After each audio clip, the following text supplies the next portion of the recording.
welcome to Coffee with Joy. I'm your favorite host, Joy, with Coffee with Joy Talk Show podcast. Of course, we have a special edition, Mother's Day edition. On this week, we're talking to mothers of various items, various subject areas.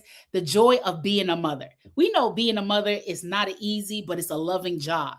So this week, I'll be talking to a few mothers and what makes them wanting to be a mother, the ups and downs, and what can they share to mothers to be, or mothers who have one child and looking to have multiple, and so much more. So grab your coffee, please put your questions below, and get ready to hear some authentic, innovative, great conversation from my guests. So after these messages, we're going to talk to my guest, Natalie, who's a mother of two.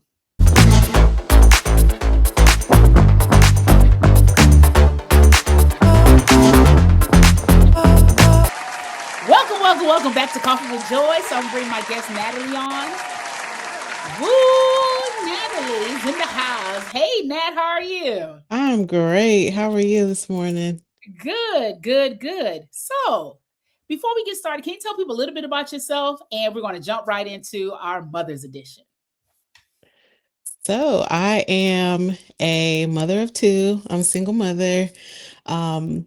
I was in the modeling industry for a while, and once I had kids, I kind of ventured off. I am the 2016 Plus USA Queen and um, a hard worker.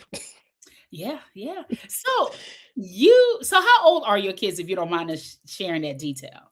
My kids, my daughter is 7, soon to be 8, and my son is 5.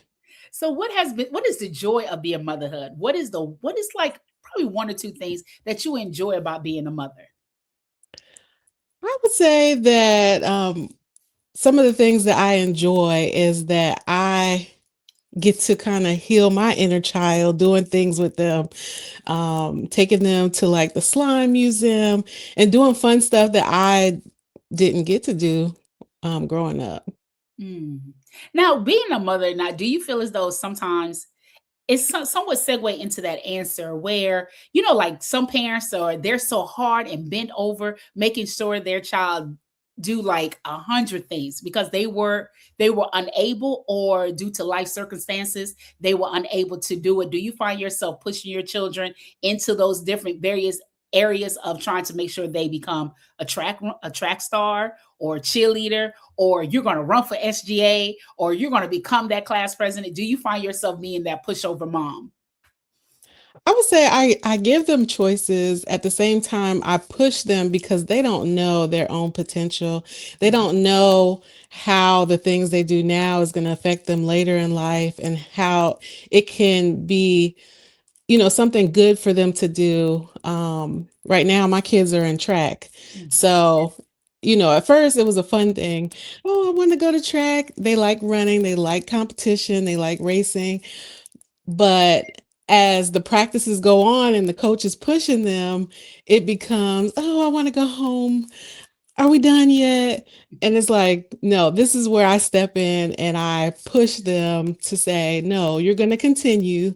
You don't have a choice for this.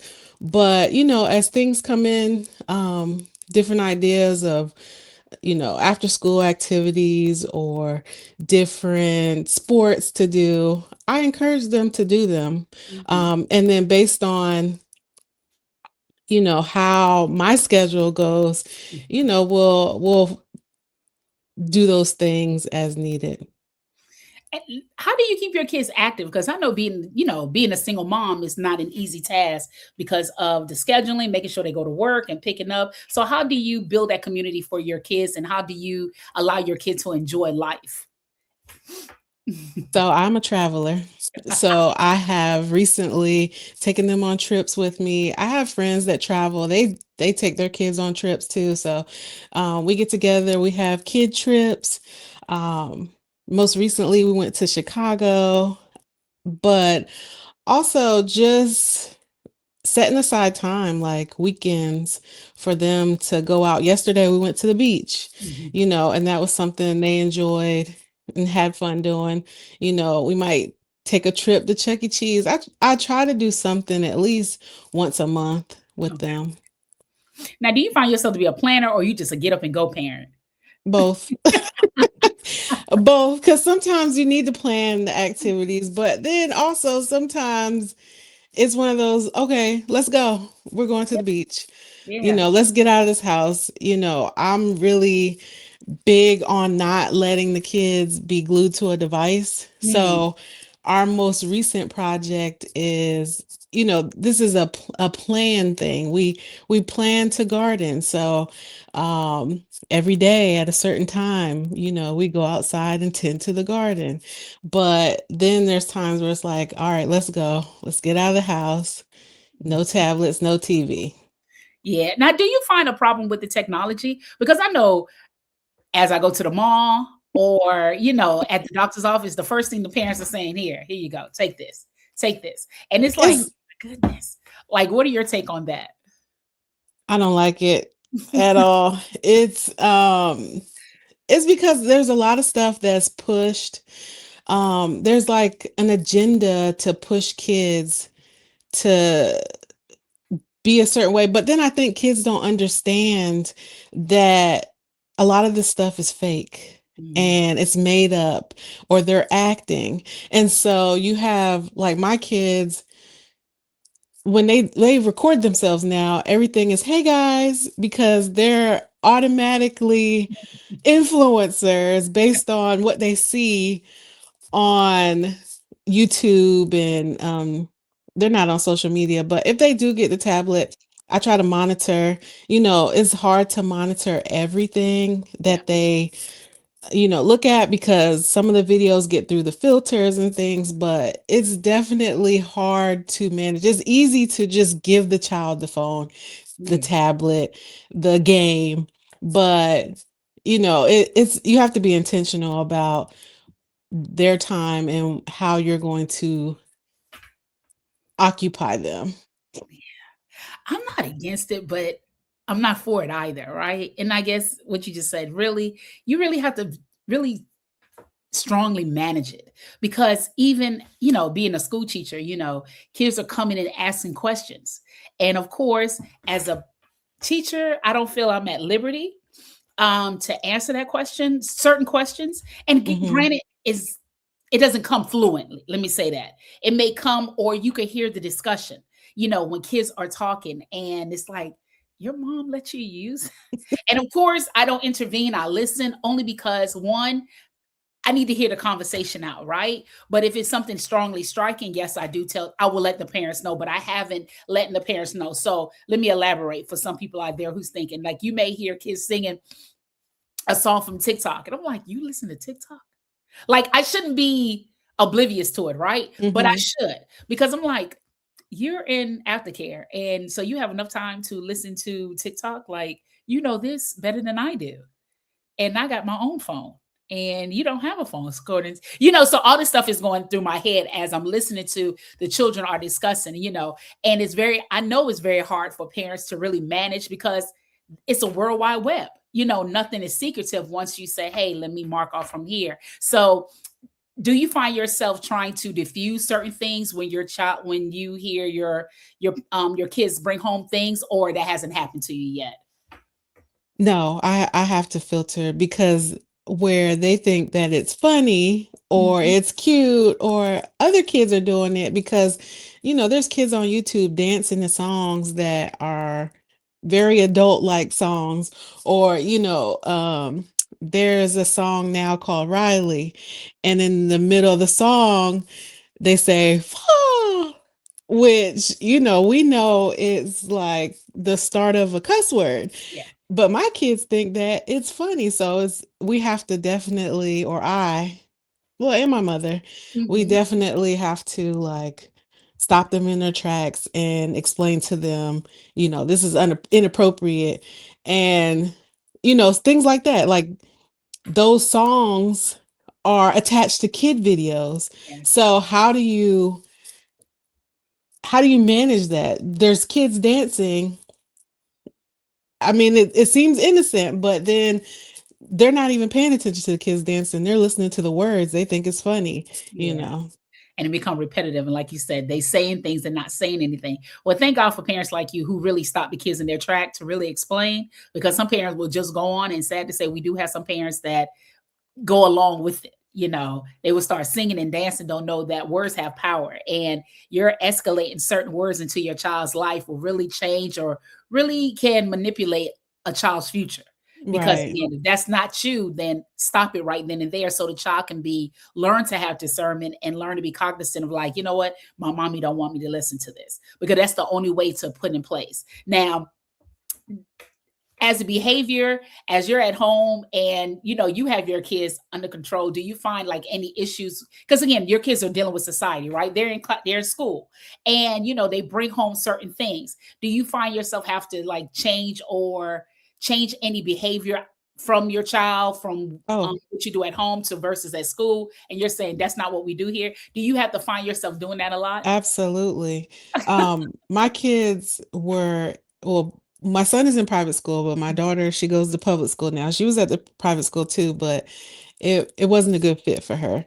But now that she's there, she comes home with this attitude, and I'm like, where is this coming from? Mhm. So I have to correct her many times and just say, this is not appropriate. You don't talk to an adult like this. You don't talk to your parent like this. I could tell the difference. I could tell how the environment influences her. Mm. She's without having a tablet, because it was like a month or 2 months without any kind of devices for her. Yeah. She's still learning. She learns all the songs and the dances from her peers at school, and everybody's parents are not watching their kids, Yeah. unfortunately. That's and I guess I hung my head low because I see it, right? And to some people on the opposite end, it may just be minor, but that minor will eventually become major if it's not, nipped in the bud. Because right now we think it's cute when they're a child, but when they become like preteen, close to teen, and they're still doing it, and it's like getting on your nerves. That 5-year-old is no longer it's your 15-year-old now. So it's Yeah. really hard to really put in place. So now, as you guys go out, you travel, what is like, if you had to tell a future parent, with two kids, what are some important essentials that you take with you while you're on trips, or when you even going running to the supermarket? What are some important things that you must always have on hand, because anything can happen? So what are like three things that you all is a must according to Natalie? So three things that are a must, I would say, is snacks. Some Mhm. kind of snack, juice box. My kids carry around water bottles. Okay. So I would say the water bottles, the snacks, and baby wipes Now are with my, the go ahead. I'm sorry. I was gonna say those are the top three, but Right. the list can go on. I know. And I bet it can. Right now, do your kids have Stanleys? They do have Stanleys. They I swear, do. if I could, I would try to incorporate a Stanley Club, because I swear, some of my girls, they bring in different Stanleys. I'll just be wondering, how many Stanleys do you have? And granted, it may not be the actual Stanley. It may be Manly or it may be Tanley. I don't know. But it just, you got to see the word Stanley. And if it's not there, of course, it's some other knockoff, right? But just the mere fact that they bring it. So I always wonder, do parents have their Stanley? So with those essentials, do you find it to always, do you buy it in bulk, or do you have it ready in the car, or do you always bring it as you're leaving, or how do you manage that? Because we know life can life, and you may not always have those items on hand. So how do you prioritize those items? So when traveling, I buy in bulk and I bring with me, because what happens is, especially if we're in the airport, they see snacks and they're like, "Mommy, I want, I want, I want." But in the airport, everything is $6 and up. So, that $6 could have went a long way in the grocery store. So I learned fast to just go ahead. I shop at Sam's Club. Even before trips, I might go to Walmart and just Yeah. stack up on snacks. I put the snacks in their book bag, their water bottle in their book bag, coloring books, Mm. crayons or markers, and then some kind of activity for them to do. I do pack the devices too, but Mhm. they're on standby for emergency use only. And keep in mind, people, we're not against the devices, just Yeah. saying how people operate because they to life, there's a blessing, the curse, pro and con, good and bad. So it all depends on how you utilize it. So don't we're not saying devices aren't good.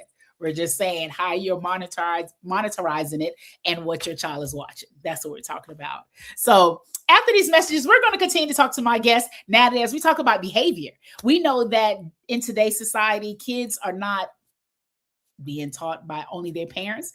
They're being sent off to school and picking up in various things. And how do you monitor your behavior? Please let us know in the comments. And if you'd like to patronize our company, please make sure that you follow our QR codes towards the end. After these messages, we're going to continue to talk to my guest, Natalie. Got a story, a business, or an idea you'd love to share over a good cup of coffee? I want to meet you. Come be my guest on the show. We celebrate voices. Welcome, welcome, welcome back to Coffee with Joy. I bring my guest, Natalie, back on. Woo! Hey, Natalie. Okay. So I guess like the big piece, you have two children. You have two children, and behavior, and not to say bad or good, it's just behavior. What is your behavior system in your household, if you like to share? How do you make sure that because Natalie doesn't go off? What does Natalie do for behavior in her household?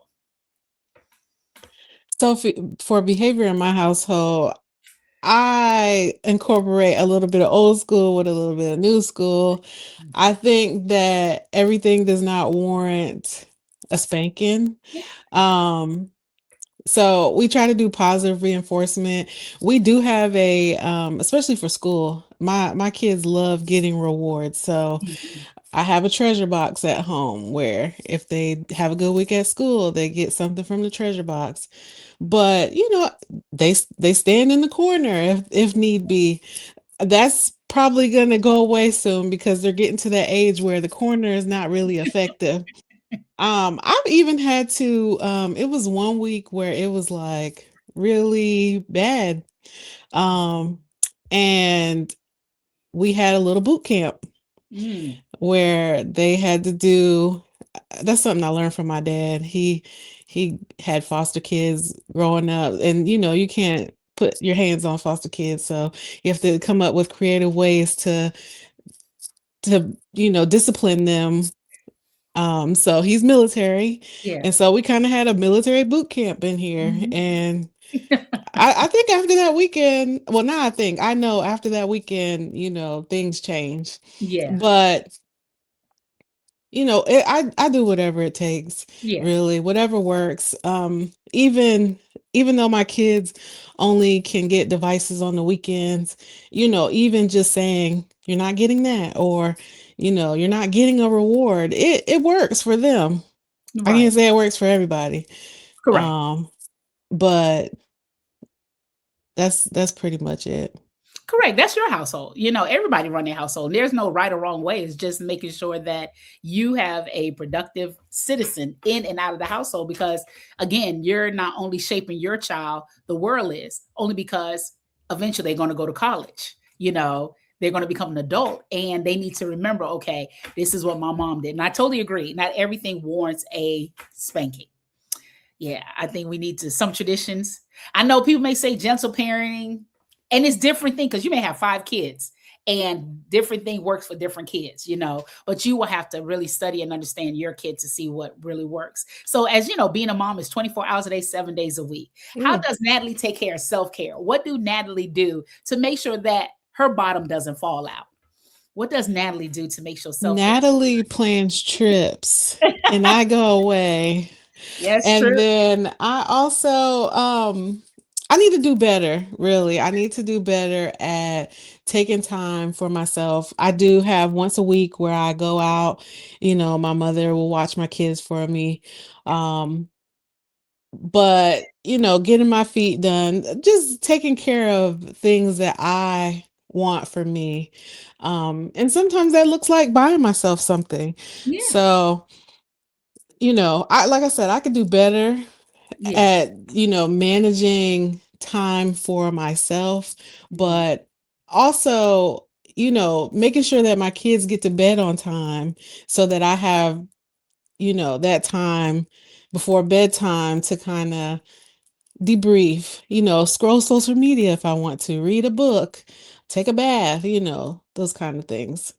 Yeah, because I want mothers to understand that self-care is definitely top tier. And I just think that's the individual thing, right? Especially mothers. Because when you're single, or even if you without kids, you somewhat have more of a little free time. But when you have kids, you really have to operate on a schedule and really stay focused on that schedule in order to not for your falling bottom to fall out. And if those are things that make you happy, you making sure the joy stays in place because they need you. And if you happen to fall out by your choice, of course life happens, things come upon us that we don't want to, but things that you can prevent and help to make sure that you have a proper self-care. And self-care looks different, right? So we don't want people to think, oh yeah, I gotta go get a massage. That's not the self-care. Self-care may just, I just want to freeze, just sit still, Yeah. not No. move. So now, if there was like an advice you would like to tell a parent or someone who has a child or more, who has a child and looking to have more, what advice would you give that parent who looking to have another child? So, number one, my dad always says, if you don't take care of yourself, how can you take care of somebody else? Correct. So, taking care of yourself is number one priority. But also just asking for help. I think sometimes people don't know how to ask for help, or they're reluctant on asking for help. But if people offer, or if they're available and there's somebody you trust, even if it's, your friend coming over in your own home, Mhm. to just lay eyes on the kids for you so you can go in your room and take a nap or whatever you need to be able to do other things so you don't get overwhelmed. Mhm. Now, are you part of like some type of mommy and me club or No, I am not. You know, at one point when my kids were smaller, I did link up with some of the other mothers in daycare, okay? to have like play dates and stuff. But my kids are older now, so Mm. their play dates are with their cousins for the most part. And then a lot of their friends and classmates might have birthday parties, and then the mothers meet up there or at the school events, but nothing specific where it's like, this is a mom group, we're Yeah. supporting each other. I haven't been a part of anything like that. Do you find yourself looking to do that or it just haven't came about? No, I think my family's pretty big. I was the first to have kids, so now I'm kind of like the supportive auntie for everyone else now in this stage where they have two littles. And so my kids are the big cousins. They get to Mhm. help out and stuff. So really just, checking up on everybody, and making sure they understand that they're not alone. Yeah, that's top tier. Community is definitely key. Definitely key because you need people. I'm a firm believer. You need people. As much as I believe I could do everything on my own, but God didn't intend that to happen. He really Right. needs you to be with people. You learn from other people, and that's how you build your community to have. If people don't have family, right? You still need people. You need to trust somebody because you're going to need that time, especially if you are a single mother and you don't have the support. You need people because you need a break, just a pause, just to, and that pause, like you said, just sit in the house while I go sleep, just watching the child or children. So before we bring the show to a close, how does Natalie find me time? What is something that gets her over the hump so the bottom doesn't fall out through prayer, affirmation? What keeps Natalie going in her motherhood? Definitely prayer, and just having support. I have a good support system, Oh, that's so that that's helps. Also, amen for that. Yes, prayer life is definitely key. Again, Natalie, thank you for being on Coffee with Joy. I'm so excited. Thank you, thank you, thank you. Thank you all for tuning in. Thank you all for watching Coffee with Joy special edition, Mother Edition. If you're a mother, please drop your comments. Let us know what you thought. Explain if you are a single mother, what are some advice that you did not hear today that you would like to share? Please, if you would like to patronize our company, please make sure that you follow our QR codes to the bottom right here on the screen. Any amount would do. And as always, if you're looking to be a guest on Coffee with Joy, please make sure you follow our website as well as DM us. We look forward to hearing from you. And as always, if it's a weekday or a weekend, it is Coffee with Joy. Until then, you all live life on purpose. See you all soon.